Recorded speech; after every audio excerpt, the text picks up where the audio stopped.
नमस्ते दोस्तों, स्वागत है आपका ज्ञान टिप्स 99 में। दोस्तों, क्या आप जानते हैं कि मनुष्य अपने दुखों का अंत कैसे कर सकता है? वीडियो में अंत तक बने रहें।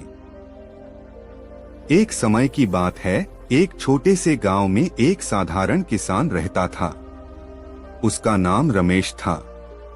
रमेश के पास एक सुंदर गाय थी जिसका नाम गौरी था। गौरी सिर्फ एक गाय नहीं थी, वह माधव की सबसे बड़ी सहारा और उसकी खुशी का कारण थी। गौरी न सिर्फ दूध देती थी, बल्कि रमेश के साथ उसकी बातों को ध्यान से सुनती और मानो समझती भी थी। रमेश का जीवन शांत और संतोषी था, लेकिन एक दिन गांव में भयंकर अकाल पड़ गया। खेत सूख गए, तालाब खाली हो गए और लोगों का जीवन कठिन हो गया। रमेश के पास भी खाने पीने की कमी हो गई और उसकी चिंताएं बढ़ने लगी। वह उदास और हताश हो गया। एक रात रमेश ने गौरी के सामने बैठकर कहा, गौरी, मैं क्या करूं? ऐसा लगता है जैसे मेरे सारे दुख कभी खत्म नहीं होंगे। जीवन बहुत कठिन हो गया है। गौरी ने धीरे से उसकी ओर देखा। उसकी आंखों में अजीब सा धैर्य और शांति थी। उसी क्षण रमेश को लगा जैसे गौरी कुछ कहना चाहती हो। अगले दिन सुबह रमेश ने देखा कि गौरी जंगल की ओर जा रही है। उसने सोचा कि गौरी भूखी है और हरी घास की तलाश में जा रही है, तो वह भी उसके पीछे पीछे चल दिया। जंगल के बीचों बीच गौरी एक बड़े पीपल के पेड़ के नीचे बैठ गई। रमेश भी थककर बैठ गया। तभी उसने देखा कि गौरी अपनी बड़ी गहरी आंखों से उसे देख रही है। रमेश ने महसूस किया कि गौरी जैसे उसे कुछ सिखाना चाहती हो। गौरी ने धीरे धीरे अपने चारों ओर देखना शुरू किया। उसने रमेश को पक्षियों की चहचहाहट, हवा की सरसराहट और पेड़ों की हरी पत्तियों की सुंदरता पर ध्यान दिलाया। माधव ने पहली बार महसूस किया कि इतने कठिन समय में भी प्रकृति अपनी शांति और सुंदरता से भरी हुई है।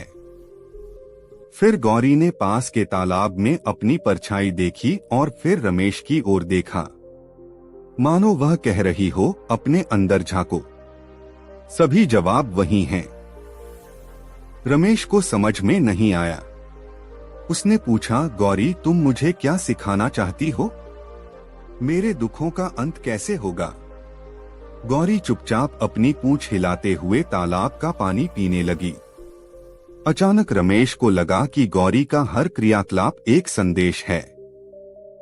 उसने सोचा, गौरी चिंता नहीं करती कि तालाब का पानी कम है।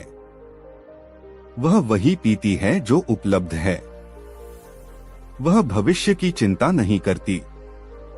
उस दिन रमेश ने समझा कि दुखों का अंत बाहरी परिस्थितियों से नहीं, बल्कि हमारी सोच से होता है। रमेश ने गौरी के साथ कुछ दिन जंगल में बिताए। उसने सीखा कि अपने दुखों को दूर करने का पहला कदम है उन्हें स्वीकार करना। जैसे गौरी अकाल के बावजूद घास और पानी की तलाश में शांत रहती थी, वैसे ही उसे भी वर्तमान में रहकर जो कुछ है उसी में संतोष पाना चाहिए। रमेश ने यह भी महसूस किया कि दूसरों की मदद करना भी सुख का स्रोत है। गांव लौटकर उसने अपने पास जो थोड़ा बहुत था, उसे दूसरों के साथ बांटना शुरू किया। उसने देखा कि जब वह दूसरों की मदद करता है, तो उसकी चिंताएं कम हो जाती हैं। गौरी ने रमेश को बिना एक शब्द कहे जीवन का सबसे बड़ा सत्य सिखा दिया था, सुख और दुख हमारे दृष्टिकोण पर निर्भर करते हैं। अगर हम वर्तमान में जीना सीख लें और जो कुछ हमारे पास है उसमें संतोष पाएं, तो दुख खुद ब खुद गायब हो जाते हैं। रमेश अब पहले से कहीं अधिक खुश था। गौरी उसकी सबसे बड़ी गुरु बन चुकी थी। वह हर दिन गौरी को प्यार से देखता और कहता, तुमने मुझे जीवन का सबसे बड़ा सबक सिखाया है। अब मैं जानता हूँ कि सुख मेरे भीतर है, बाहर नहीं। गौरी सिर्फ मुस्कुरा देती, जैसे कह रही हो, जीवन का यही तो रहस्य है।